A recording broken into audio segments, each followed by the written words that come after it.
అరే అరే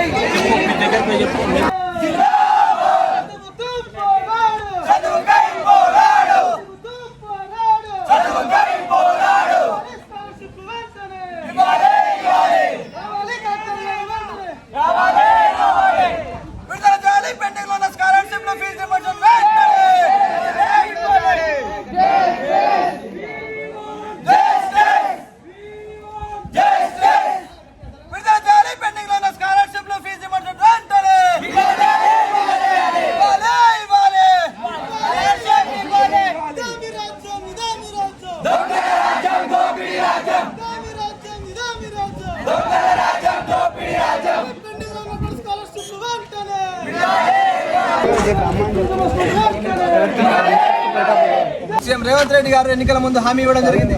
కానీ ఎలక్షన్లు అయిపోయి గెలిచిన 3 సంవత్సరాలు పదవి కాలం పూర్తి కావడానికి వస్తుంది. కానీ ఇప్పటికీ స్కాలర్షిప్లు ఫీజు రీయింబర్స్మెంట్ విడుదల చేయకపోవడం చాలా సిగ్గుసేటు.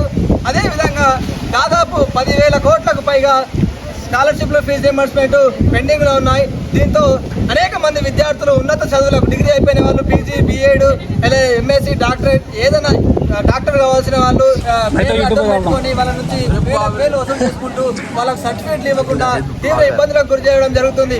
వాళ్ళు ఫీజులు కట్టలేక చదువుకు దూరం అయ్యే పరిస్థితి జరుగుతుంది. కాబట్టి ఫీజు రీయింబర్స్మెంట్ స్కాలర్షిప్ వెంటనే విడుదల చేయాలి.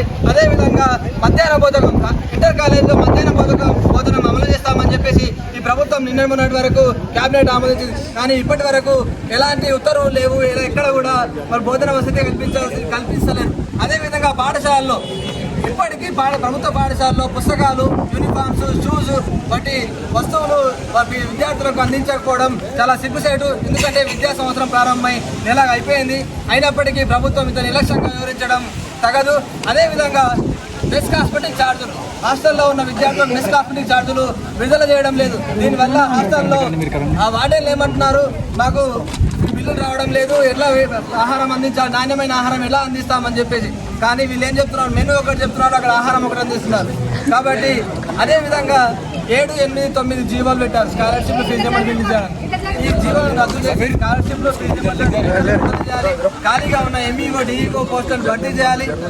అదేవిధంగా చాలా పాఠశాలలో ఉపాధ్యాయ పోస్టులు, కేజీబీలు, లెక్చరర్ పోస్టులు ఖాళీగా ఉన్నాయి. వాళ్ళు నెలలు గడిచినా వాళ్ళకు ఉపాధ్యాయులను నియమించకపోవడం వలన వాళ్ళు చదువు ఎలా చదువుకుంటారు? అదే రాజకీయ నాయకుల పిల్లలు అదే విధంగా ప్రభుత్వ పాఠశాలలో చదువుతున్నారా? మరి ఇట్లా ఉపాధ్యాయులు లేకుండా. కాబట్టి మేము ఎస్ఎఫ్ఐగా డిమాండ్ చేసేది ఏంటంటే ఈరోజు స్కాలర్షిప్లు ఫీజు రీయింబర్స్మెంట్ వెంటనే విడుదల చేయాలి. విద్యారంగంలో ఉన్న సమస్యలు పరిష్కరించాలి. హాస్టళ్లలో ప్రభుత్వ పాఠశాలలో విద్యార్థులకు ఏదైతే మంచి ఆహారం, అదేవిధంగా వాళ్ళకు బట్టలు, షూజు, పుస్తకాలు త్వరితగతిన అందించాలి. అదేవిధంగా హాస్టల్లో ఉన్న విద్యార్థులకు మెస్ కాస్మెటిక్ ఛార్జీలు విడుదల చేయాలని చెప్పేసి మేము ఈరోజు డిమాండ్ చేస్తూ చలో కలెక్టరేట్కు పిలువడం జరిగింది. ఈరోజు కలెక్టర్ గారు అదేవిధంగా ప్రభుత్వ అధికారులు స్పందించి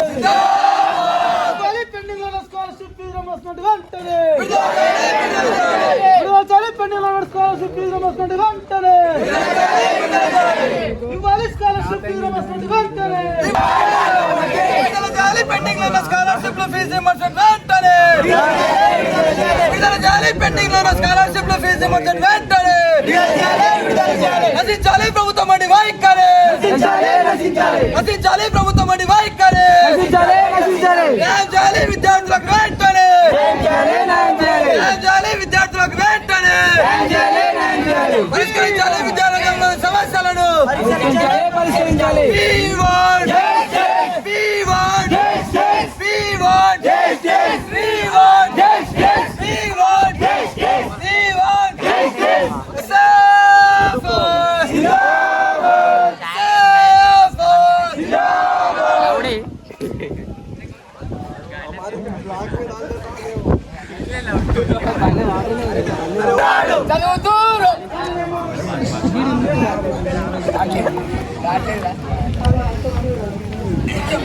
షాప్ గడికి